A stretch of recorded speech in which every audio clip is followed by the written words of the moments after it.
Hello दोस्तों, just online classes में आप सबका स्वागत है। आज हम लोग पढ़ेंगे एसएससी एग्ज़ाम 2025 के लिए। ठीक है, पॉलिटी। तो यहाँ पर जो एग्ज़ाम 2025 के होंगे, चाहे वो सीजीएल हो, चाहे सीएचएल हो, चाहे सीपीओ हो, चाहे एमटीएस हो, कोई भी हो, एसएससी के आल एग्ज़ाम के लिए तो बहुत ही इम्पोर्टेंट आज का टॉपिक है। तो आज हम लोग पढ़ेंगे राज्य व्यवस्था और सरकार के अंग। ठीक है, organs of government and polity.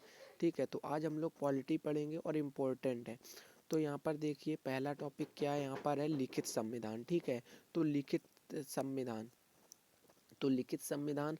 तो यहाँ बात करेंगे सबसे छोटा संविधान कहाँ का है। तो सबसे छोटा संविधान और सबसे कम शब्दों में कहाँ का है, मोनाको का है। ठीक है, यहाँ पर कितने शब्द दिए गए यहाँ के संविधान में, 3814 शब्द दिए गए हैं। ठीक है, अब बात करेंगे सबसे बड़ा संविधान। तो सबसे बड़ा संविधान कहाँ का है, देखिए सबसे बड़ा संविधान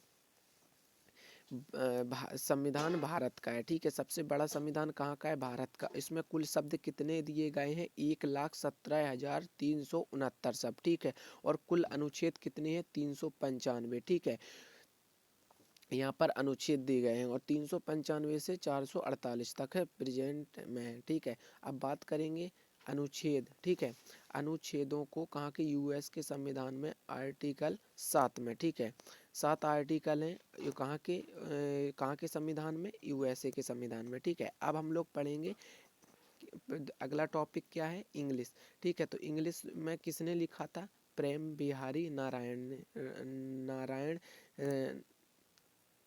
राय जादा ने लिखा था। ठीक है, अब दूसरा टॉपिक जो है वो क्या है, हिंदी। हिंदी बसंत कृष्ण वैद। ठीक है, हिंदी में किसने लिखा था, बसंत कृष्ण वैद ने लिखा था। ठीक है, अब अगला टॉपिक है संविधान पर अलंकरण। तो संविधान पर अलंकरण। ठीक है, अब हम लोग आगे पढ़ते हैं। तो देखिए यहाँ पर संविधान पर अलंकरण तो किसने किया, तो नंदलाल बोस ने। ठीक, और कौन था इनके अलावा, राम मोहन सिन्हा था। ठीक है, और यहाँ पर कितने सदस्य थे या कितने मेंबर्स थे, तो 22 मेंबर्स थे। ठीक है, अब बात करेंगे नंदलाल बोस किस स्कूल में या कहाँ पढ़े थे, तो शांति निकेतन के छात्र थे। ठीक है, और इनके जो गुरु थे वो कौन थे, अवनींद्र नाथ टैगोर थे। ठीक है, और इनका जो काम था या इनके गुरु का जो काम था वो क्या करते थे, पेंटिंग। ठीक है, और उन्होंने पेंटिंग किसकी बनाई थी, भारत माता का चित्र बनाया था। ठीक है, इंग्लिश में बोलेंगे माई मदर। ठीक है, अब हम लोग आगे पढ़ेंगे।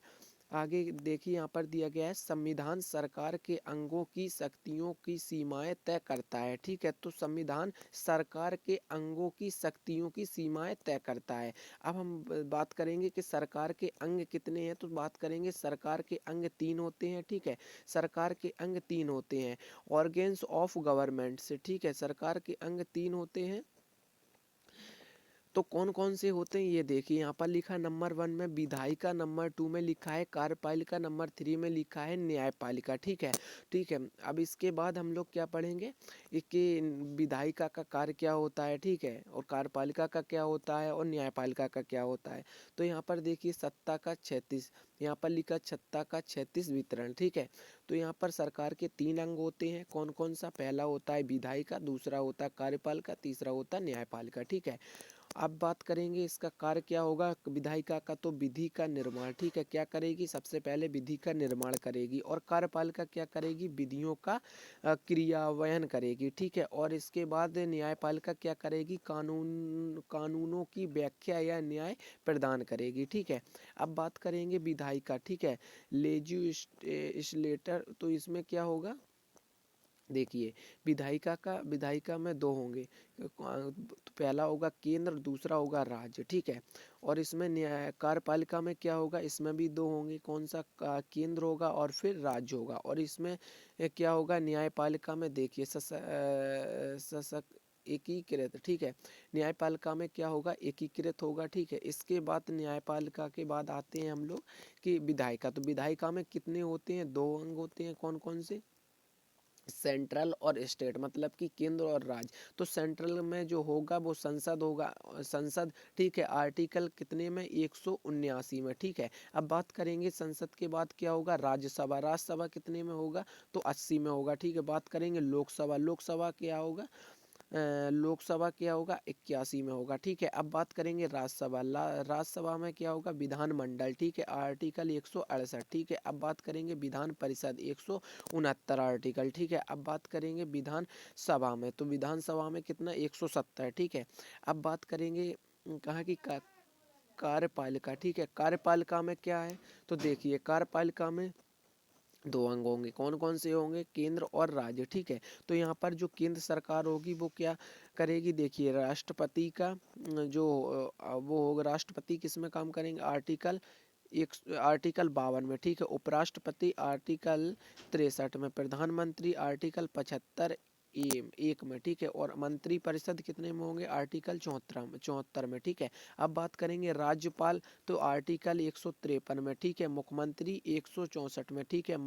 और यहाँ पर मंत्री जो परिषद होगा वो वो कितने में होगा, तो 163 में होगा, ठीक है। अब बात करेंगे क्या, सर्वोच्च न्यायालय, सर्वोच्च न्यायालय तो आर्टिकल 124 में सर्वोच्च न्यायालय सुप्रीम कोर्ट होगा, ठीक है। उच्च न्यायालय मतलब आर्टिकल 214 होगा, ठीक है। अब बात करेंगे जिला न्यायालय, जिला न्यायालय में आर्टिकल कितने 233 के तहत, ठीक है। अब हम लोग आगे पढ़ते हैं। अब आगे क्या पढ़ेंगे, देखिए यहाँ पर दिया गया है राज्य व्यवस्था, ठीक है। राज्य व्यवस्था तो यहाँ पर राज्य, ठीक है, राज्य व्यवस्था प्लस व्यवस्था, राज्य व्यवस्था हो जाएगा, ठीक है। राज्य कहाँ, मान लो एमपी, ठीक। नेशनल का मतलब क्या होता है, राष्ट्र, ठीक है। और व्यवस्था तो संचालन का तरीका, मतलब कि राज्य को कौन संचालन कर रहा है या कैसे चल रहा है। अब बात करेंगे संप्रभु निर्णय की पूर्ण स्वतंत्रता, ठीक है, निर्णयों की पूर्ण स्वतंत्रता, तो राजनीतिक संप्रभुता की अवधारणा, ठीक है। अब इसके बाद रूसों संप्रभुता का विचार तो कहाँ से आया, तो ऑस्टिन से आया, ठीक है, ऑस्टिन। अब हम लोग पढ़ेंगे आगे कि राज्य व्यवस्था के 4 अंग होते हैं, ठीक है। राज्य व्यवस्था के कितने अंग होते हैं, राज्य व्यवस्था के 4 अंग। पहला है जनसंख्या, इंग्लिश में बोलेंगे पॉपुलेशन, ठीक है। फिर इसके बाद है कि भूभाग, इंग्लिश में बोलेंगे टेरिटोरी, ठीक है। अब बात करेंगे सरकार, गवर्नमेंट, ठीक है। चौथा नंबर है संप्रभुता, ठीक है। तो यहाँ पर राज्य व्यवस्था के कितने अंग हो गए, 4 अंग हो गए। अब आगे पढ़ेंगे हम लोग संप्रभु, ठीक है। अब आगे पढ़ेंगे संप्रभु, ठीक है। तो यहाँ पर क्या होगा संप्रभु में, तो वो देखिए यहाँ पर होगा संप्रभु में, देखिए यहाँ पर दिया गया है पहला नंबर में आंतरिक प्रभु, आंतरिक संप्रभु, ठीक है। आंतरिक संप्रभु जो देश के अंदर हो, ठीक है। आंतरिक का मतलब होता है, आंतरिक संप्रभु का मतलब है देश के अंदर हो, ठीक है। बाहरी संप्रभु जो देश के बाहर हो, ठीक है। अब बात करेंगे नाम मात्र संप्रभु, तो प्रेसिडेंट के अंतर्गत होगा, ठीक है। अब बात करेंगे वास्तविक संप्रभु, तो पीएम, ठीक है। वास्तविक संप्रभु कौन है, तो पीएम मतलब प्रधानमंत्री हमारे देश के। अब बात करेंगे लोकप्रिय संप्रभु, तो भारत की जनता, ठीक है। भारत की जनता, लोकप्रिय संप्रभु कौन है, तो भारत की जनता है, ठीक है। इसके बाद बात करेंगे कानूनी संप्रभु, ठीक है, लीगल सोर्जिनिंग बात करेंगे। इसके बाद संविधान, ठीक है, कॉन्स्टिट्यूशन, ठीक है। अब हम लोग आगे पढ़ेंगे, आगे दिया गया है कि भारतीय संविधान के अनुसार, ये नंबर 1 पॉइंट है, भारतीय संविधान के अनुसार सरकार कितने अंग हैं, तो भारतीय संविधान के अनुसार सरकार के कितने अंग हैं, ठीक है। तो यहाँ पर देखिए दिए गए हैं 2 या 4 या 1 या 3, तो यहाँ पर आंसर जो सही होगा वो क्या होगा, 3, ठीक है। यहाँ पर भारतीय संविधान के अनुसार सरकार के 3 अंग हैं, ठीक है, जो अभी हमने पहले आपको पढ़ाया है, ठीक है। अब बात करेंगे कितने क्या अगले पॉइंट की, तो भारतीय संविधान के अनुसार सरकार के 3 अंग हैं, ये बात सही है। अब बात करेंगे अगले पॉइंट की, ठीक है। आगे हम लोग चलते हैं, देखिए यहाँ पर जैसे कि लिखा है कि निम्नलिखित में से कौन सा अंग नहीं है, तो देखिए क्या विधायिका, इसके बाद मीडिया, इसके बाद न्यायपालिका, तो इसमें केवल 2 हो जाएगा कि मीडिया नहीं है, ठीक है। अब हम लोग अगले क्वेश्चन पर चलेंगे, क्वेश्चन नंबर 3, ठीक है। अब हम लोग क्वेश्चन नंबर 3 कर रहे होंगे, ठीक है। क्वेश्चन नंबर 3 में क्या लिखा है, तो देखिए यहाँ पर लिखा है सरकार का वह अंग जो मुख्य रूप से कार्यान्वयन और प्रशासन के कार्यों को देखता है या कहलाता है, तो उसे हम लोग क्या बोलेंगे, तो उसे बोलेंगे कार्यपालिका। ऑप्शन नंबर डी सही हो जाएगा, ठीक है। अब हम लोग आगे पढ़ेंगे क्वेश्चन नंबर 4, ठीक है। तो यहाँ पर देखिए क्वेश्चन नंबर 4 में क्या लिखा है, न्यायपालिका के बीच शक्ति के वितरण को कहा जाता है, तो बताइए न्यायपालिका के बीच शक्ति के वितरण को क्या क्या कहा जाता है। तो यहाँ पर ऑप्शन नंबर 1 सही हो जाएगा, मतलब कि शक्ति का क्षैतिज वितरण, ठीक है। अब हम लोग पढ़ेंगे क्वेश्चन नंबर 5, ठीक है।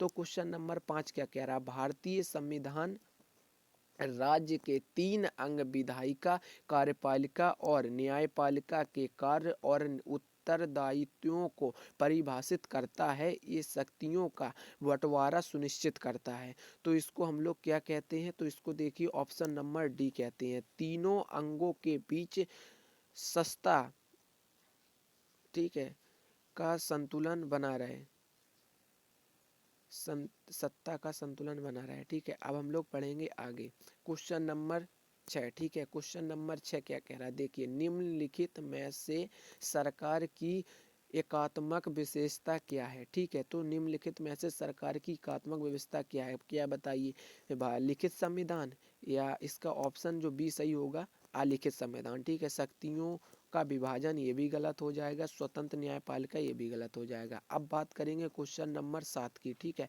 क्वेश्चन नंबर 7 क्या कह रहा है, देखिए यहाँ पर लिखा है संप्रभु राज्य शब्द के संदर्भ में निम्नलिखित पर विचार कीजिए। तो देखिए यहाँ पर ऑप्शन नंबर ए सही होगा, एक देश किसी अन्य राज्य के प्रभुत्व के साथ या उसके बिना एक संप्रभु हो सकता है, ठीक है। अब हम बात करेंगे ऑप्शन नंबर होगा वो 8, ठीक है। ऑप्शन नंबर 8 क्या कह रहा है, देखिए यहाँ पर लिखा है इनमें से कौन सा विचारक राजनीतिक संप्रभु की अवधारणा से जुड़ा हुआ है, तो यहाँ पर ऑप्शन नंबर सी सही हो जाएगा, रूसो से, ठीक है। अब हम लोग पढ़ेंगे क्वेश्चन नंबर 9, ठीक है। तो क्वेश्चन नंबर 9 क्या कह रहा है, देखिए यहाँ पर लिखा है एक पूर्ण संप्रभु बिना किसी प्रतिबंध के तानाशाही करने वाले सम्राट को सर्वोत्तम रूप से कहा जा सकता है, तो क्या कहा जा सकता, ऑप्शन नंबर बी सही, निरंकुश, ठीक है, निरंकुश कहा जा सकता। अब हम लोग पढ़ेंगे क्वेश्चन नंबर 10, तो देखिए क्वेश्चन नंबर 10 क्या कह रहा है, क्वेश्चन नंबर 10 को देखिए यहाँ पर लिखा हुआ है भारतीय संविधान है क्योंकि आंतरिक और बाहरी मामलों में निर्णय लेने का सर्वोपरि अधिकार जनता को निहित है, कोई भी बाहरी शक्ति भारत सरकार को निर्देश नहीं दे सकती, ये बात सही है। तो यहाँ पर क्या होगा, संप्रभु होगा, ठीक है। अब हम लोग पढ़ेंगे क्वेश्चन नंबर 11, ठीक है। क्वेश्चन नंबर 11 क्या कहेंगे, संविधान तैयार करने वाला पहला देश कौन सा है, तो संविधान तैयार करने वाला पहला देश कौन सा है, तो अमेरिका है, ठीक है। ऑप्शन नंबर ए सही होगा। अब पढ़ेंगे क्वेश्चन नंबर 12, तो क्वेश्चन नंबर 12 क्या कह रहा है, देखिए विश्व का सबसे प्राचीन एवं अलिखित संविधान किस देश का है, विश्व का सबसे प्राचीन एवं अलिखित संविधान जो हाथ से न लिखा गया हो, तो बताइए कहाँ का है, ठीक है। ये आपका होमवर्क रहा। अब हम लोग पढ़ेंगे क्वेश्चन नंबर 13, ठीक है। क्वेश्चन नंबर 13 क्या कह रहा है, देखिए भारतीय संविधान कितने शब्दों से बना है, तो भारतीय संविधान कितने, 1,17,369 शब्दों से बना है, ठीक है। हम लोग क्वेश्चन नंबर 14 पढ़ेंगे, निम्नलिखित में से किसने संप्रभुता का मुद्दा उठाया है, तो देखिए यहाँ पर लिखा है अंजीर, ठीक है, अंजीर ने उठाया है।